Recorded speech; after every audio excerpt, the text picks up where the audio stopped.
Let's be real. Lawsuits are no fun, but with Paulson & Nace, at least they are a little easier.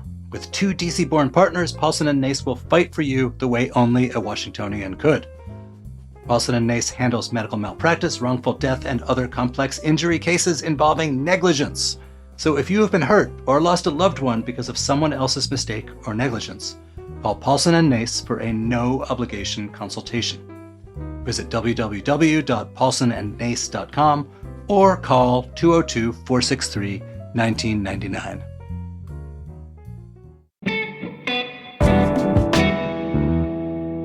Today on CityCast DC, it's allergy season here, and it may seem a little bit early, but this year, thanks to unusually warm weather, the pollen counts are already at near record highs in DC. I have tried everything to deal with my own allergies. Dr. Rachel Schreiber, who heads up the Schreiber Allergy Practice, joins us to share what you need to know about surviving allergy season in DC.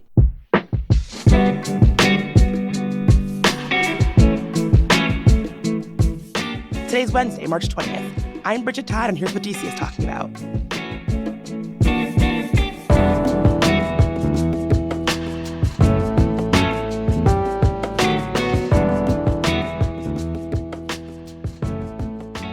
Dr. Schreiber, thank you so much for being here.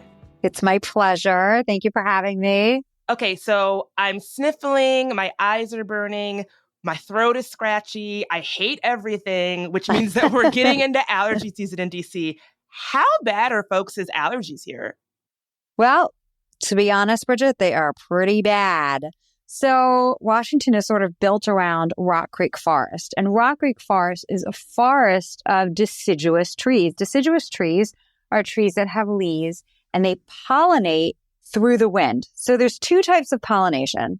There's wind-borne pollination, and then there's insect-borne pollination. So think about how an insect pollinates, right? You have a bee or you have a butterfly, and it picks up pollen very nicely from one flower, and it delivers it very neatly and nicely to another flower. And that's how insects pollinate flowers.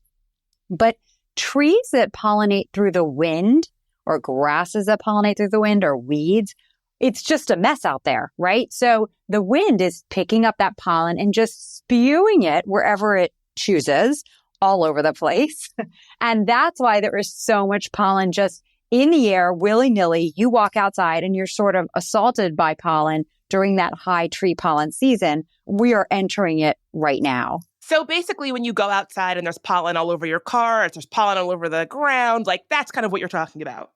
That's what I'm talking about. Now, it's been a really interesting year. I follow the pollen counts almost every day. I love looking at pollen counts. I guess that's a little nerdy, but it is what I do. So I love it. I've seen throughout the entire year that we've continued to have pollen. Even when there's snow on the ground, we've had tree pollen. So I used to say to my patients, well, you know, during the cold of the winter, when there's snow and ice on the ground, you'll get a little respite. I do think patients do get some respite in the winter, but when you're still seeing low levels of tree pollen in the air, even during those cold winter months, we're really not seeing any break. The pollen counts are never zero. There's always something in the air. And then in the spring, it just gets much more significant. Those numbers really, really rise. So basically, the worst of both worlds. It's cold, maybe it's snowy and wet, and also allergies and pollen. So that is true, but I would say the levels are low, right? So what that means is they're not absent. They're still there, but it's not like the middle of spring. It's not like April or May. But the thing about the winter is that you have other things to think about. You think about more indoor allergens also, like dust mites or molds and your pets. Some of these things we're always exposed to year round. And then in certain times of year, the pollens come out and just sort of, to be honest, add insult to injury. So if you have a dust mite allergy, which is a year-round allergen, and then spring rolls around, now you've got tree pollen allergy, everything can sort of build on itself to create more symptoms. Like, this is not like a life-threatening situation in general, right? But it's very uncomfortable, and it can make it hard to work when you feel sick and you don't feel good. And so it is actually a very big issue in terms of quality of life. And we worry about patients when let's say you have upper airway symptoms. So that's like stuffy nose, runny nose, itchy, watery eyes, sneezing, and that's very uncomfortable. But when it can be worse and more concerning in terms of a patient's health is when it goes into the lower airways, and that's asthma. And so we really need to control that. I mean, if you want to walk around with itchy eyes, okay, so be it. You can't really walk around with what we call bronchoconstriction or, lower airways inflammation with asthma. That's an unsafe situation. So sometimes the upper airways can contribute to asthma, and that really does need to be controlled. Yeah, I'm glad that you mentioned that. I mean, I have asthma myself, and so I'm on like a pretty regular cocktail of drugs to manage it so that when allergy season comes around, I'm able to just experience it as a mild annoyance as opposed to something that is genuinely life-threatening. That's right. That's right. And, we even still worry about mild asthmatics, to tell you the truth. So mild asthmatics can still have a severe exacerbation. So we're pretty serious about treating our asthmatic patients because we don't want that to become anything more severe. And when you have pollen allergy, what happens is your system is primed going from year to year. So like, let's say year 1, you start to have symptoms. Year 2, your symptoms may be more severe because you've seen that allergen already last year. And now this year, your body is primed to see it again, and it will react more quickly and sometimes more severely.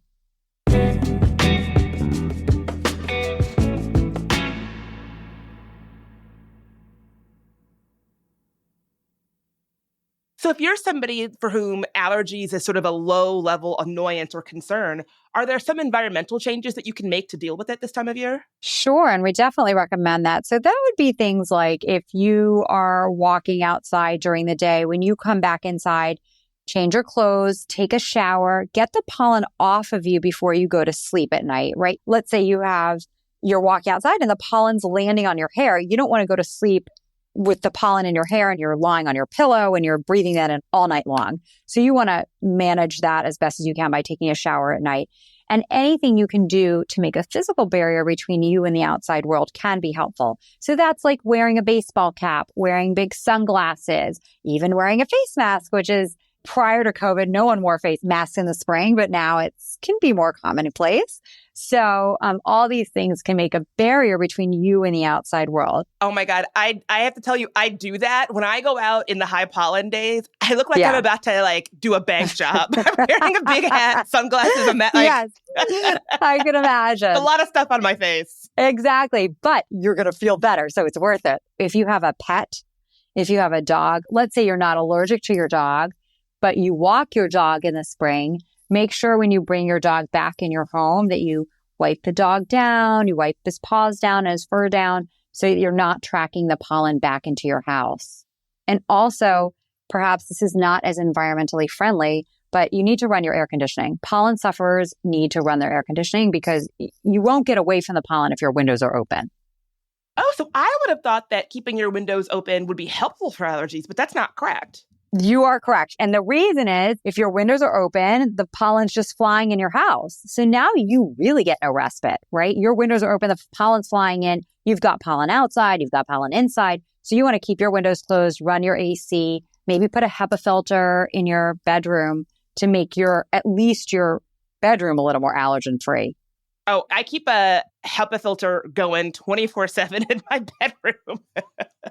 That's excellent. And then, there's medications that people can take. So many of our allergy medications have gone over the counter. It's like they're all over the counter. So we'll talk about some of them. For example, antihistamines, oral antihistamines. These are like Claritin, Zyrtec, Allegra, Xyzal. They're all OTC. And then there's steroid nasal sprays like Nasacort, Rhinocort, Flonase. And then there are antihistamine nasal sprays. I mean, the list goes on, right? Like Astapro. And then there's eye drops like Pataday and Zaditor. So there's lots and lots of things that are available over the counter. And because there are so many different things, I would say to you, talk to your doctor about what is really the best thing to take and what are the risks and benefits of all these medications. I don't want a situation where you're taking too many meds, right? Like polypharmacy can be a problem. So even though the meds are over the counter, I would always take those meds if you're suffering under the guidance of a physician. Yeah. So I, a couple months ago, got I don't know what it's called, but the procedure where they like inflate a balloon in your nose. Okay. And when I went, the reason I was going is because part of my allergies is that I generally like cannot breathe through my nose. And Yeah. when I got there, they asked like, what are you doing to manage your symptoms? And I said, I take Zyrtec D, like the kind that you got to like show your ID at the counter for multiple times a day, every day. And I have for years. And they were like, well, that's not great. Like you really shouldn't be taking this level of antihistamine every day, multiple times a day. And I'd been doing it for years. Well, to be honest, Bridget, it's less the antihistamine and more the decongestant that worries us. When you say Zyrtec D, the D is decongestant. That's like Sudafed, and that can raise your blood pressure, it can raise your heart rate. So we really don't recommend decongestants on a daily basis. That's more of like an as needed type thing if you really need it. But I always tell people like, we try to stay away from the decongestants. Is there anything else that you shouldn't do if you're suffering with allergies, you're desperate, you just want to breathe and feel better? What else? What should you not do? Don't go hiking on a really pollinated day. Maybe that. Although that is the thing, Bridget. It's like we want our patients to be outside and doing everything they want to do. So really, if your allergies are so bad that you're suffering and you can't do what you want to do, I'd say it's time to see your allergist because we can help you. We have kids, adults, whoever it is, they're playing sports outside. It's like if you're playing sports and your eyes are itchy and watery and runny and your nose is runny and you're sneezing, that's like you're not performing to your peak potential, right? So we can help you. And so that's, I think, when you want to seek help. Like if you're having some mild symptoms and you take, let's say, Claritin and you're better, fine. That's great. So happy. But like, you know, there is this portion of the population where medications just aren't enough. And then for those patients, we think about desensitization. And so that's like allergy shots. And so in our practice, we actually offer allergy shots, which is subcutaneous immunotherapy. And we offer drops that we put under the tongue, and that's called sublingual immunotherapy. And that can be done at home. And it's a daily therapy to help desensitize you to the allergens. It is safer, but it's not generally covered by insurance. So that's an issue with the sublingual immunotherapy. And when patients are on sublingual immunotherapy, we still give them EpiPens to have at home in case something happens in terms of a severe allergic reaction, but is much more rare. I'm sure people listening are thinking like shots sounds pretty extreme. How bad do your allergies have to be to consider something like shots? Great question. So I always tell my patients, shots are indicated if you can't take meds, if you don't want to take meds, or if the meds don't work. So if you have bad spring pollen allergy or a bad other kind of allergy, let's say you have a dog and you're allergic to your dog, we can put you on immunotherapy, which is allergy shots, and that desensitizes you to the allergen. And so if you're on multiple medications and you're still struggling, you're a candidate for allergy shots. That being said, allergy shots is a commitment. So it's really a process of desensitization. We give you tiny amounts of the allergen over time. So your body sees these tiny allergens, tiny amounts of allergen, and it desensitizes and you become tolerant to it and you become less reactive. But there's a risk of shots, and the risk is anaphylaxis. And that's why we always have a discussion with our patients like, is the benefit outweighing the risk for this particular patient? That's really interesting. I guess another question I have is, I'm a little bit of a woo-woo person, and my mom is a medical doctor, so I'll always be like, oh, I tried this like woo-woo thing. It didn't work. She was like, oh, have you tried medical science? But what are your thoughts on things like a neti pot or a sinus rinse or a buckwheat pillow, things that are not necessarily medication, but people have suggested they might help? And is there any truth to that? Oh, yeah. I mean, we do like neti pots. We really do. I will just say right now, I do not know about the buckwheat pillow. What is that supposed to do for you? Okay. So I'm almost embarrassed to say. So I sleep on a buckwheat pillow. It's a very heavy, lumpy pillow, and it's supposedly it is better for allergies. It's like hypoallergenic.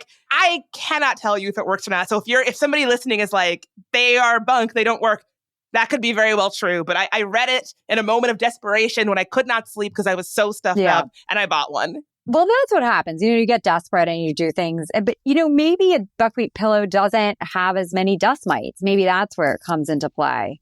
I love neti pot. I think it's a great idea. So a neti pot is a sinus rinse. And the idea is that you sort of can irrigate the sinuses a little bit. But here's the thing with a neti pot. You have to use distilled water or boiled and cooled water.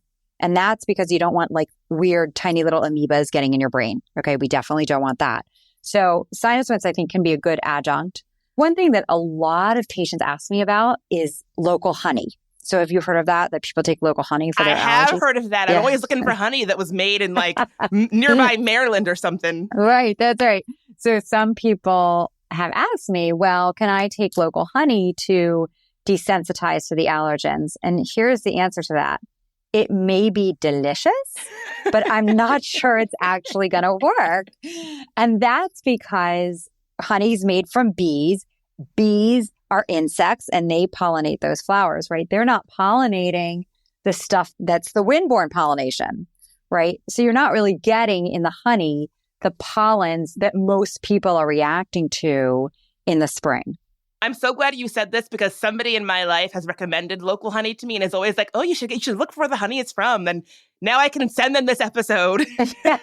Yes. And listen, I love honey. I really do. And here's the other thing that I always tell people. I am for anything that helps you and doesn't hurt you. So if your body can tolerate honey, if you don't have any medical conditions that would preclude that, if you ate a little honey and it helped you, I'm fine with that as long as you don't have any side effects from that. That's a good way to put it. Like, do what you think will help you if you can handle it. Talk to your doctor and really come up with a plan that'll help you live a less miserable life this allergy season. Yes, living a less miserable life is a total bonus. Dr. Schreiber, thank you so much for being here. I feel like I learned so much. I'm so glad. Thank you. Thank you for having me.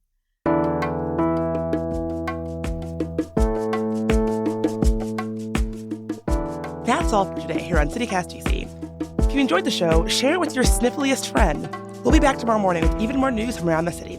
Talk to you then.